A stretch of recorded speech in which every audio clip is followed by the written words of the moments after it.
सभी बड़ों को चरण स्पर्श और छोटों को प्रणाम। मैं निम्मी मिश्रा, पुत्री श्री रविंद्र दत्त मिश्रा, आज आप सबके समक्ष कुछ अहम बातें लाना चाहती हूँ। अब तक तो आप सभी लोग समझ गए होंगे कि कैसे राजेंद्र दत्त मिश्रा और उनके बच्चे वार्तालाप को एक अलग ही दिशा में लेके चले जाते हैं और अहम मुद्दों पे कभी कोई जवाब नहीं देते। मैंने अपने पहले वीडियो में कुछ अहम प्रश्न रखे थे।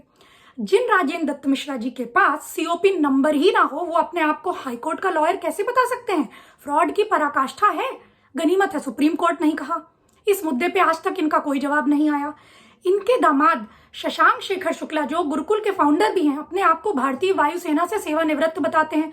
अरे जब सेवा ही नहीं करी तो निवृत्त कहां से हुए? इन्होंने तो अपना ट्रेनिंग कोर्स ही नहीं कंप्लीट किया। हम सभी को पता है कि जब भारतीय सेना से कोई अपना कोर्स कंप्लीट करता है तो उसको कमीशन सर्टिफिकेट मिलता है।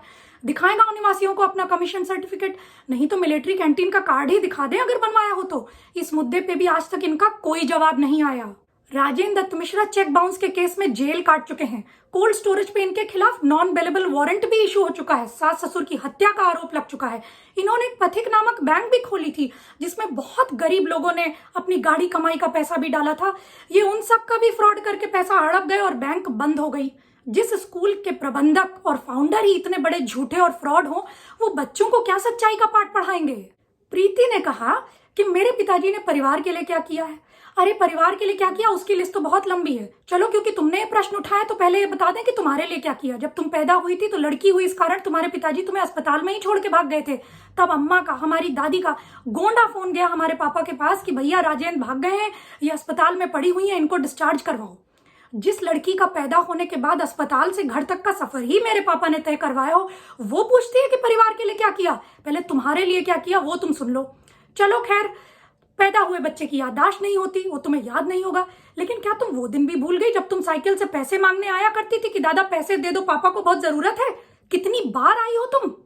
वो भी भूल गई? तब की भी याददाश्त नहीं है? उस बात का भी तुम खंडन करती हो। और जिन बड़े दद्दू स्वर्गीय श्री सतीश कुमार मिश्रा जी की 13वीं की ये बात कर रही हैं, अरे गांव वालों, आप सबको ये बात बहुत अच्छे से समझ में आ गई होगी कि जो राजेंद्र दत्त मिश्रा अपने पिता समान बड़े भाई स्वर्गीय श्री रामकृष्ण मिश्रा जी की 13वीं में नहीं गए, जबकि यहीं गुरुकुल में बैठे हुए थे, अचानक से इनको उनके बेटे की 13वीं में क्यों इतना इंटरेस्ट आने लगा? अरे ये वो शख्स हैं जो लाश के ऊपर भी राजनीति कर जाएं। इन्होंने यही मौका ढूंढा घर पे कब्जा करने का कि सारे गांव वालों को बुलाकर और मिठाई बंटवा कर ये गलत संदेश दें कि ये पूरा घर हमारा है। और अगर इस वक्त पे कोई भी परिवार का सदस्य इनका विरोध करता तो ये कहते कि देखो घर में गमी का माहौल है और ये लोग विरोध कर रहे हैं। आप सोचिए इनकी चालाकी की लिमिट। पल्लवी ने राजेंद्र दत्त की निम्न कोटि की सोच अपने आप ही आप सबके समक्ष ला दी। प्रत्यक्ष को प्रमाण की आवश्यकता ही नहीं है। हमने इनका ये वीडियो राजेंद्र दत्त मिश्रा की भाभी को दिखाया और वो कहने लगी बड़ी मायूस होके कि ये हमारे सामने पैदा हुए हैं, क्या अब हमें भी बताना पड़ेगा कि हमने इनको कितनी बार धोया और सुखाया है, कि ये खाने में कितनी रोटियां खाते थे? ये मेरे शब्द नहीं है गांव वालों, ये राजेंद्र दत्त मिश्रा की भाभी के स्वर्गीय श्री हरिशंकर मिश्रा जी की पत्नी के हैं, जिनके पति को, अपने पिता समान बड़े भाई को, इन्होंने कुछ महीने अपने घर पे क्या रख लिया कि दूध, ब्रेड, चाय, बिस्किट, गैस सिलेंडर का हिसाब बताते हैं, जबकि ये खुद हलोर में हाई स्कूल फेल होकर न जाने कितने वर्ष हैदरगढ़ में रहे हैं। हाँ, और आपने देखा कि पल्लवी ने कैसे वार्तालाप को एक अलग ही दिशा देकर इसको लड़का लड़की का रूप देने की कोशिश की है। हमारे परिवार में लड़के हैं तो लड़कियां भी हैं। मेरे पिताजी के 2 बेटे हैं तो मैं एक बेटी भी हूँ। मेरे बीच वाले ताऊ जी के 3 बेटे हैं तो 2 बेटियां भी हैं। मेरे सबसे बड़े वाले ताऊ जी की भी एक बेटी है। इस घर में किसी को भी लड़के की किसी को भी लालसा नहीं थी श्री राजेंद्र दत्त मिश्रा जी के सिवाय, जिन्होंने अपनी तीसरी लड़की को पैदा करने के पहले गोमूत्र पी के पुत्र यज्ञ करवाया था। हमारे घर में, हमारे गांव में लड़का लड़की को एक समान समझा गया है और बहुत अच्छे से दोनों का ही पालन पोषण किया गया है। लेकिन उसके साथ हमें ये बहुत अच्छे से ये संस्कार दिए गए थे कि कभी लड़की होने का नाजायज फायदा भी मत उठाना, कि तुम बेधड़क होके फ्रॉड करो, बेईमानी करो और फिर बोलो कि ये लोग हमें इसलिए पकड़ते हैं क्योंकि हम लड़की हैं। बेईमान इंसान होता है, चाहे वो आदमी हो या औरत, लड़का हो या लड़की।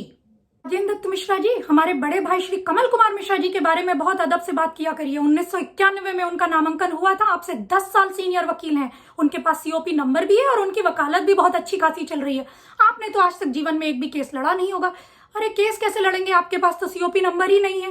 लेकिन मेरा वीडियो देखने के बाद एटलीस्ट आपने अप्लाई तो कर ही दिया होगा। अब हम आते हैं पूजा मिश्रा की बिना सिर पैर की बातों पर।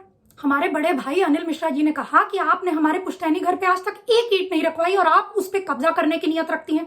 बाकी आप अपने बेमानी के पैसे से 2 लाख स्क्वायर फुट क्या 10 लाख स्क्वायर फुट का कंस्ट्रक्शन करवाएं, उस पर उन्होंने कोई टिप्पणी नहीं की। आप अपने चश्मे का नंबर बदलवाएं और वीडियो को दोबारा देखें। रही बात बंटवारे की, तो इतने स्पष्ट विवरण के बाद भी मैं इस बात को दोबारा दोहराना चाहूंगी कि हमारे बाबा 3 भाई थे, स्वर्गीय श्री गिरजादत्त मिश्र, स्वर्गीय श्री रामदत्त मिश्र और स्वर्गीय श्री सदाशिव मिश्र। श्री गिरजादत्त मिश्र जी के पुत्र श्री शिवशरण मिश्र बड़े ही सम्मान के साथ सपरिवार अपनी जगह पे रहते हैं। ये सारा मुद्दा है हमारे बाबा श्री रामदत्त मिश्र और श्री सदाशिव मिश्र जी के बारे में। रामदत्त मिश्र जी की प्रॉपर्टी में इनका भी 1/4 है जो इनको मिलेगा, जिसका अभी बंटवारा नहीं हुआ है। लेकिन सदाशिव मिश्रा जी के नाम की जो प्रॉपर्टी है उस पे वसीयत हुई थी, जो कि मेरे भाई शैलेंद्र मिश्र और मेरे ताऊ जी के बेटे अनिल मिश्रा जी के नाम पे है। मेरी सभी गांव वालों से ये विनती है कि आप लोग भी देखें कैसे ये मुद्दे की बातों को गायब करके उन पे कोई भी जवाब ना देकर दिशाहीन बातें करके सबको भ्रमित करते हैं। प्रणाम।